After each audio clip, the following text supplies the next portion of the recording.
Kasalukuyan nagsasagawa ng press briefing ang Pag-asa kaugnay ng Typhoon Pablo. Panoorin po natin ito. Kung titingnan natin yung track niya, still, ganun pa rin yung tinutumbok niya, yung west-northwest direction. At medyo nagkaroon lang ng konting pagbagal compare kahapon dahil 26 kahapon ngayon, 24 na. And ang kanyang lakas ay 175. Ibig sabihin, maintain pa rin kaninang 5 a.m. Pero compare kahapon, humina na po. Humina po ng konti itong si Bagyong Pablo. At ito po yung ating forecast track. So, ina-expect na po natin na maglalandfall po ito Tuesday morning or tomorrow morning dito po sa lugar ng Surigao. And then, yun na nga, magkocross siya, crossing Visayas. And then, eventually, lalabas siya dito between Mindoro and Palawan. At by Thursday, nasa West Philippine Sea na po siya. So, sa ngayon, si Pablo, as of 10 a.m., 175 kph. Ang gustiness niya, 210. Malakas pa rin po ito. Although humina nga siya, malakas pa rin po ito. And movement niya is west-northwest at 24 kph. Tomorrow morning, nahandito siya sa 30 kilometers east ng Hinatuan, Surigao del Sur. On Wednesday morning, nandito siya sa 150 kilometers west of Iloilo City. And by Thursday morning, nandito siya sa 400 kilometers west of Calauan City. So, Calapan. By the time, palabas na po ng West Philippine Sea, itong si Pablo. At ngayon, marami nagtatanong, gaano ba kalakas yung iuulan ni Pablo? Ina-expect po natin na 15 to 30 means, it means na heavy to intense rainfall within the 600 kilometer diameter ng bagyo. So, ito po yung pinaka-latest signal natin. Signal number 3, dito po sa lugar ng Mindanao, Surigao del Sur, del Norte, Siargao, Dinagat, Agusan del Norte, Agusan del Sur, at saka Davao Oriental. Iyan po yung mga lugar na makakaranas po initially ng impact o yung pinakamalakas na hangin at ulan nitong si Pablo. Dito naman, signal number 2, dito sa may Southern Leyte and Bohol. Sa Mindanao, Camiguin, Misamis Oriental, Bukidnon, Davao del Norte at Compostela Valley. Isa pong tanong sa kanina nung ako'y nasa radyo, bakit daw mainit pa doon sa mga lugar na yon? This is a warning signal. Actually, this is a warning at meron po siyang tinatawag na time element. So pagdating ng pagka sinabi signal number 2, mararanasan ng mga lugar na to yung lakas ng bagyo within 24 hours. So yun yung lead time. May panahon pa na maghanda ang mga tao ng isang araw. At ang signal number 1 naman nakataas sa Cuyo Island, sa Eastern Samar, Western Samar, Leyte, Biliran, mostly dito sa may Visayas area, Negros Oriental, Cebu, Siquijor. At dito naman sa Mindanao, Zamboanga provinces, Lanao provinces, Davao del Sur, kasama rin ang North Cotabato at Maguindanao. So ito yung ina-expect natin na maaring magkaroon ng mga pag-ulan habang gumagalaw itong si Pablo. So kikita natin ang pinakamalakas na ulan ay nasa sentro niya, nasa gitna niya. And then after December 4, 00, isang araw, 12 hours pagkatapos nito, makikita natin na yung maximum rain na handito na sa may eastern section ng Mindanao. So, tapos, doon sa mga kalapit niya, lalo rito sa may northern region ng bagyo na to, or tinatawag nating northern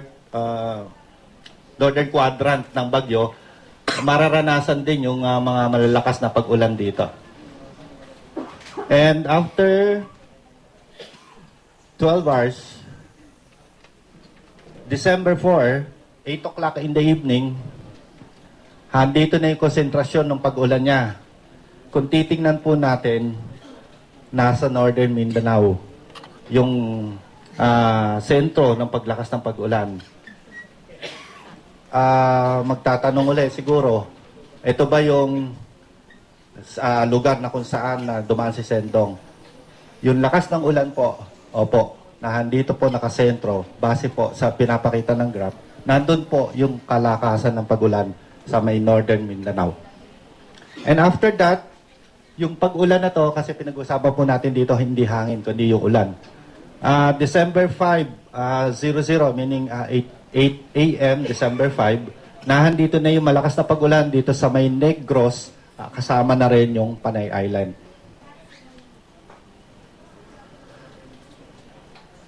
December 5, 12 UTC, ibig sabihin 8 o'clock PM, nahandito na po sa northern part ng Zulu Sea. At malapit na po mag-exit ng papunta sa West Philippine Sea. Itong si Pablo. And by December 6, 8 o'clock AM, pinapakita po rito na humina na si Pablo. So, there is a possibility na bago makalabas dito sa West Philippine Sea, itong si Pablo, mahina na siya. Kumbaga, malaki yung kanyang inihina. Kung makikita natin yung pag-ulan, halos moderate na lang to, moderate to heavy na lang. So, what to expect? Ano yung inaasahan natin sa mga susunod na araw? So, patuloy na lalapit itong si Pablo dito sa may parte ng Northeastern Mindanao, Eastern Visayas area, Surigao Leyte area, at maglalandfall nga, katulad ng sinabi ko kanina, dito sa may Surigao del Sur bukas ng umaga. At magkocross siya dito sa may probinsya na o lalawigan ng Agusan, Misamis Oriental, then Camiguin, then Bohol. Sa gabi, nasa Bohol na po siya. Magkocross siya ng Cebu, Negros, tsaka Panay sa Wednesday naman. And inaasahan nga, nahihina itong si Pablo habang dumadaan siya dito o nagkocross siya dito sa Visayas area. At mararanasan ngayong hapon yung gusty winds, yung mga pabugso-bugso ng hangin at saka mga pag-ulan dito po sa may silangang Mindanao, kasama na rin ang Eastern Visayas. So mamayang hapon, inaasahan na po natin mararamdaman ng silangang Kabisayaan at silangang Mindanao yung tinatag na pag-ulan at pabugso-bugsong hangin na bigay po ni Pablo. At stormy weather naman ang mararanasan dito sa may Northern Mindanao, Eastern Visayas, mamayang gabi. At saka dito po sa rest ng Visayas and Mindanao. Ngayon, yung rest ng Visayas and Mindanao sa Tuesday and Wednesday, kaya po pinapaalala rin natin na since medyo may kalakasan ito si Pablo, hindi po natin dapat hindi na po tayo dapat maglayag pa sa mga karagatan na nandito sa may Visayas and Mindanao. Lalo na po dito sa may Sulu Sea at saka dito sa Mindanao Sea. Storm surges, ina-expect po to dahil malakas po ang ating bagyo sa mga coastal areas na halos dadaanan ng itong bagyo. Inaasahan natin magkakaroon ng mga storm surges. Doon naman sa uulanin na malakas, pinapayuhan po natin ang ating mga kababayan, pinapaalala natin sa mga kababayan, malakas din ang pag-ulan na dala nito si Pablo, inaasahan po natin magkakaroon ng mga pagbaha at pagguho ng lupa. Dito sa mga lugar na to, Surigao, Davao, Combal, Misamis, yan, Bukidnon, Panay and Mindoro, yan. And then, yun na nga, bago lumabas ng West Philippine Sea, inaasahang hihina ng todo itong si Pablo or pwede pang matunaw bago lumabas ng West Philippine Sea. Ngunit magbibigay ng mga pagulan dito sa Southern Tagalog, kasama na rin ang Metro Manila. So yun lang po ang ating update para po sa bagyong si Pablo. Maraming salamat po. Maraming salamat, Jury, sa inyong update on Typhoon Pablo. Alright, allow me to acknowledge our friends from media who are here today. We have Isay Reyes of GMA, Nina Corpus, ABS-CBN, Ray Pelayo, UNTV, Eden Suarez, Net25, Franz Noguera, TV5, Pat De Leon, Solar TV, Louis Garcia, Radio Inquirer, Val Gonzalez, DCRH, Ela Lindevera, Manila Bulletin, Annabel Sorara, Rancho Aguila. Jimmy Camba, Manila Star. Dennis Dato, DZMM. Danny Cacasantos, DZER. Kim Cardenas, IBC 13. Bert Mozo, DWIZ. Michael Balagar, Chayong Tagalog. All right, so that's it. Thank you very much. We now entertain questions.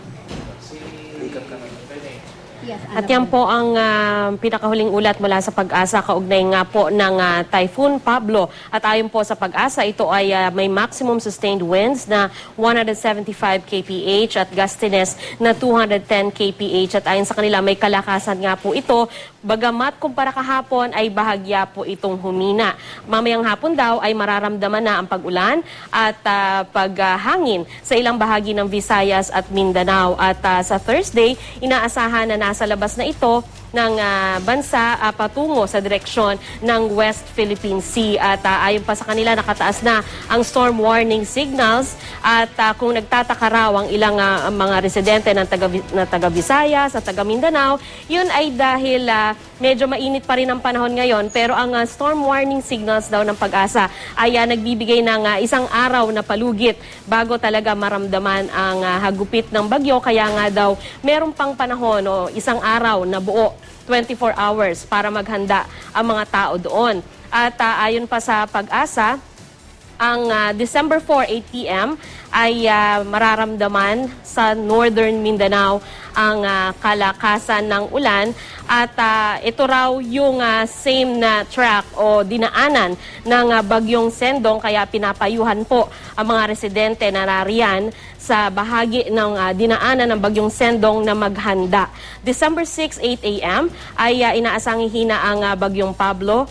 Bago ito tuluyan lumabas ng West Philippine Sea, ay sabi ng Pag-asa po ay mahina na talaga ang bagyong Pablo na ito. At sinabi rin po ng Pag-asa na ang inaasahan po na sa western sa Visayas at ilang lugar sa Visayas at Mindanao ay kailangan maghanda yung mga tao dahil sa malakas na hangin at pag-ulan na dala ng bagyong Pablo.